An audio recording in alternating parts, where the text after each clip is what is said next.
दोस्तों, प्राचीन समय की बात है। एक छोटा राज्य था जिसका नाम आनंदपुरी था। नाम के अनुरूप ही राज्य में सब आनंद ही आनंद था। राज्य का राज्य सिंहासन कुशल हाथों में था। राज्य में चहूं और खुशहाली थी। राजा का नाम युगराज सिंह था।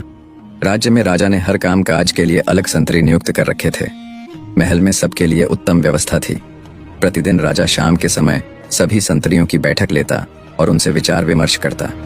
राजा की रानी स्वरूप लेखा अति सुंदर होने के साथ साथ राज कार्य में भी दक्ष थी, क्योंकि स्वरूप लेखा स्वयंवर से पहले अपने राज्य का राज कार्य भी देखती थी। स्वरूप लेखा शस्त्र चलाने में भी निपुण थी। इस कारण आनंदपुरी में राजा के साथ साथ एक कुशल नेतृत्व क्षमता का परिचय समय समय पर रानी भी देती थी। सप्ताह में एक बार राजा अपने खास मंत्रियों के साथ राज्य के भ्रमण पर निकलता था। प्रातःकाल राजा की सवारी शुरू होती और शाम तक वो प्रजा से मिलते, उनके सुख दुख और राज्य की समृद्धि के अन्य विषयों पर चर्चा करते थे। राजा की 2 संतान थीं। पुत्री स्वप्न लेखा और पुत्र वसंत राज दोनों राजा की ही तरह दक्ष थे। छोटी उम्र में ही शस्त्र और शास्त्र में प्रवीण हो गए थे। दोस्तों, एक रोज राजा के कान में एक खबर पहुंचती है कि दक्खन के एक राज्य सुंदरवन के राजा सबसे दयालु राजा है। यह बात राजा को स्वरूप लेखा का भाई बताता है तो राजा चिंतित हो जाता है। राजा को कुछ जलन भी होती है। पहले राजा सोचता है कि यह खबर जनता और राज दरबार तक न पहुंचे, और फिर सोचता है कि सुंदरवन का राजा दयालु कैसे है। प्रजा और राज दरबार में यह खबर पहुंचे, इससे पहले ही राजा सुंदरवन के राजा के बारे में जानना चाहता था। राजा युगराज अपने खास विश्वासपात्र मंत्रियों की बैठक लेता है और कहता है कि मैं कुछ दिन के लिए देशाटन पर जा रहा हूं। प्रजा को किसी भी प्रकार की कोई समस्या ना हो, इसका पूरा ख्याल रखना। तभी मंत्री कहते हैं, महाराज, आपका अकेले जाना ठीक नहीं है, आप कुछ सैनिक जरूर साथ ले जाइए। फिर राजा कहता है, नहीं मंत्रीवर, मैं अकेला ही जाऊंगा। पीछे के राजकार्य महारानी के आदेशानुसार आपको ईमानदारी से करना है।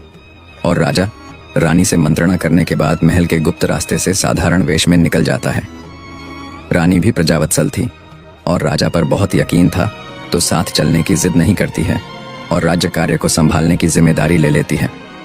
दोस्तों, घने जंगल से होकर राजा सुंदरवन राज्य की सीमा में दाखिल हो जाता है। 5-7 दिन का सफर राजा ने पैदल ही तय किया था, तो वस्त्र और भी मैले हो गए थे। अब राजा सच में एक साधारण गरीब व्यक्ति लगने लगा था।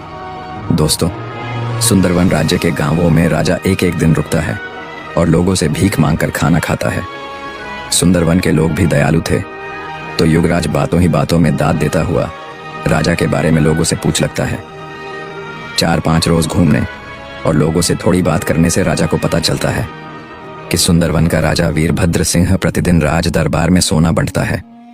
महल में काम करने वाले को सोना देता है, और यदि कोई याचक राज दरबार में जाता है तो राजा उसे भी सोना ही देता है। लेकिन हर रोज इतना सोना देता है तो क्या राजा का खजाना खाली नहीं होता? याचक को अनाज या वस्त्र दे सकता है, लेकिन सभी को सोना देता है, तो इतना सोना राजा के पास आता कहां से है? राजा इस बात का पता लगाने के लिए राज दरबार में जाना चाहते थे, लेकिन डर था कि उसे कोई पहचान ले। बाहर तो लोग बिन पूछे भिक्षा दे देते हैं, लेकिन राजमहल में कोई याचक जाता है तो राजा उसका पता ठिकाना पूछता है। दोस्तों, राजा युगराज को किसी भी तरह महल में जाना था और पता लगाना था कि आखिर क्या राज है कि वीरभद्र सिंह के पास इतना सोना है और वो इसे गरीबों में बांटता है। मन में सोचता हुआ राजा महल से समीप पहुंच जाता है। रात हो रही थी और एक पेड़ का सहारा लेकर युगराज वहीं सो जाता है। दोस्तों, सुबह के 4 बजे उसकी नींद खुलती है तो देखता है कि एक व्यक्ति महल के पीछे से जंगल की तरफ आ रहा है, लेकिन अचानक घने जंगल में कहीं खो जाता है। युगराज उस जंगल के बारे में अनजान था, तो उसके पीछा नहीं करता है। बस राजा के मस्तिष्क में एक ही बात थी कि महल में कैसे जाऊं। तभी दिमाग में एक विचार आता है, सुबह के समय प्रहरी को भी नींद आ रही होगी। चुपचाप जाकर महल के मुख्य द्वार के पास सो जाता हूं, ताकि सुबह कोई देखे और राजा के सामने ले जाए। लेकिन तभी दूसरा विचार आता है कि राजा के सामने मैं बोलूंगा क्या? फिर राजा सोचता है कि अब यहां तक पहुंचा हूं तो आगे भी पहुंच जाऊंगा, मां भवानी सब सही करेगी। दोस्तों, राजा भवानी का नाम मन में लेकर मुख्य द्वार के पास जाकर सो जाता है। थोड़ी देर बाद द्वार के प्रहरी की नजर राजा पर पड़ती है, तो उसने देखा और अपने और साथियों को भी लाता है। पास में पहुंचकर देखते हैं तो निढाल पड़े भिक्षु को देखकर पहले तो हंसते हैं, फिर सोचते हैं कि यह महल के इतने पास कैसे आया। तब उस समय राज दरबार नहीं खुला था, तो सभी प्रहरी आपस में राय मशवरा करके युवराज को जेल में डाल देते हैं। उधर युवराज को नींद नहीं आई हुई थी। वो मन ही मन खुश था कि महल में तो पहुंच गया, अब बस राजा के सामने पेश होना है। दोस्तों, प्रातःकाल के राज कार्य का दरबार लगता है। राजा वीरभद्र अपनी रानी के साथ सिंहासन पर विराजमान होते हैं। सभ्य प्रजा और कुछ सवाली भी दरबार में मौजूद थे। दूसरी तरफ याचकों की कतार लगी थी। राजा देवी का बड़ा भक्त था, तो देवी को नमन करके अपने सिंहासन पर बैठता है। राजा अपने मंत्रीवर कहता है, आज दरबार में कोई खास बात है क्या? तब मंत्री कहते हैं, हाँ महाराज, आज सुबह मुख्य द्वार के पास एक व्यक्ति बेहोशी की हालत में मिला था और प्रहरियों ने उसे जेल में बंद कर रखा है। तभी सैनिक उस गुप्तचर को दरबार में महाराज के समक्ष पेश करते हैं। दरबार में राजा वीरभद्र याचकों को सोना बांट रहा था, तो सैनिक युवराज के साथ कुछ दूरी पर खड़ा हो जाता है। युवराज के हाथों में हथकड़ी और पैरों में बेड़ियां लगी हैं। वो आश्चर्य से दरबार को देख रहा है।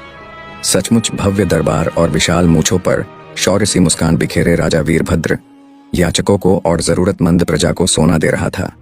सोने के थाल भरकर सैनिक खड़े हैं। संपूर्ण दरबार राजा इंद्र के दरबार के समान दिखाई दे रहा था। सिंहासन पर रानी भी अद्वितीय मुस्कान। दरबार में राजा युवराज को स्वर्ग सा सुख दिख रहा था।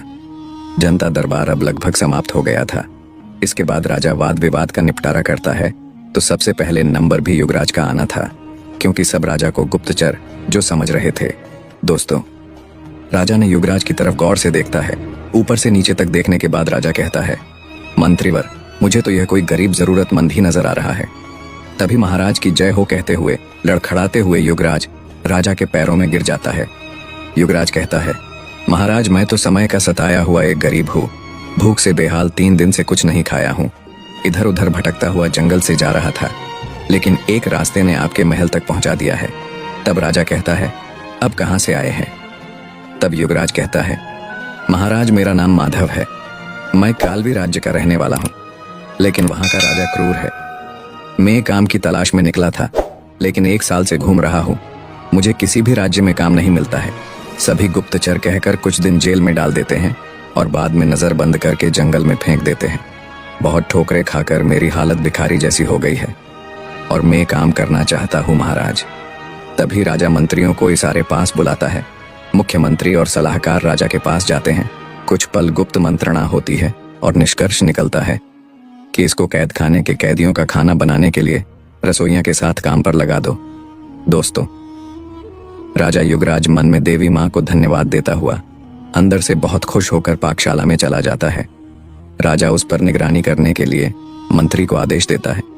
राजा युवराज अपनी योजना के अनुसार महल में तो प्रवेश कर लेता है। उसको काम भी मिल जाता है, लेकिन महल में रहना इतना आसान नहीं था। कारण यह था कि युवराज को कोई काम नहीं आता था। युवराज को भी डर था कि कहीं उसका भेद न खुल जाए। मन में डर यदि बैठ जाए तो गलती होना भी स्वाभाविक है। इस तथ्य से युवराज भी वाकिफ था। चूंकि कुशल राजा था, तो मनस विचारों को योजनबद्ध करना जानता था। पाकशाला में जाकर रसोइये से परिचय करता है। रसोइया के पास जाकर राजा कहता है, मैंने कभी रसोई का काम किया नहीं है। मैं तो एक मजदूर हूँ, तो पाकशाला का मुझे ज्ञान नहीं है। मुझे काम की बहुत जरूरत है और महाराज श्री ने आपके साथ काम करने को कहा है। अब यदि मैं सही नहीं कर सका तो मुझे यहाँ से निकाल देंगे। कृपया आप मेरी मदद कीजिए। तब रसोड़िया कहता है, बंधु, आप चिंता न करें। जितना काम मुझे आता है मैं आपको सिखाने की पूरी कोशिश करूंगा। राजा युवराज रसोइये के साथ पाकशाला के गुर सीखने लगता है और जिस काम को एक बार रसोइये के साथ करता, फिर उसको अच्छी तरह से करने लगता है। दोस्तों, एक रोज रात्रि में शयन के वक्त युवराज ने रसोइये से कैदियों के बारे में पूछता है, भाई, आपके राजा इतने दयालु हैं, प्रजावत्सल है, आपके राज्य में सब तरफ खुशहाली है। तब रसोइया कहता है, हमारे राजा जी बहुत ही उदार व्यक्ति हैं। राज्य में कहीं कोई समस्या नहीं है। यहाँ तक कि राजा की पिछली 3 पीढ़ियों से कभी सुंदरवन को किसी भी अन्य राज्य से युद्ध नहीं करना पड़ा है। तब राजा युवराज कहता है, तो फिर आपके कैद खाने में इतने कैदी कौन हैं? जब कभी युद्ध ही नहीं हुआ, कभी प्रजा की कोई समस्या नहीं हुई, तो फिर यह सब कैदी कौन है? दोस्तों, प्रश्न गंभीर था। एक बार तो रसोड़िया चौंक जाता है कि एक साधारण से इंसान को इस बात से क्या मतलब है। रसोड़िया सोच में पड़ जाता है। तब राजा युवराज कहते हैं, कहाँ खो गए जनाब? क्या हुआ? आपको भी मेरी तरह पता नहीं है क्या? तब रसोड़िया कहता है, नहीं है, पर एक बात बताओ कि तुम ये क्यों पूछ रहे हो? तुम्हें तो अपने काम से मतलब होना चाहिए।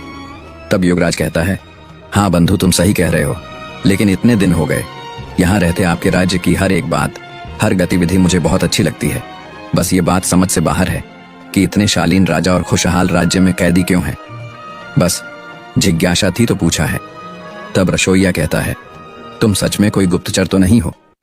तब राजा युवराज चौंक कर कहता है, क्या बंधु, इतने दिन से मैं तुम्हारे ही साथ हूं, क्या तुम्हें लगता है? एक रोज सुबह के 4 बजे युवराज लघुशंका के लिए जाता है तो उसे पास की दीवार के उस पर किसी के चलने की आवाज आती है। युवराज ने दीवार से कान सटाकर सुना तो ऐसा लगता है कि कोई व्यक्ति तेज चल रहा है। युवराज को आश्चर्य होता है कि एक तो यह तहखाना है, उसके उस पर भी क्या कोई दूसरा तहखाना है या कुछ और? वो भी सुबह इतनी जल्दी, कहीं कोई गड़बड़ तो नहीं है? यह सोचकर राजा युवराज ने इधर उधर नजर घुमाता है तो ऊपर रोशनदान दिखता है। युवराज की आंखों में चमक आ जाती है। उसने वहां एक मेज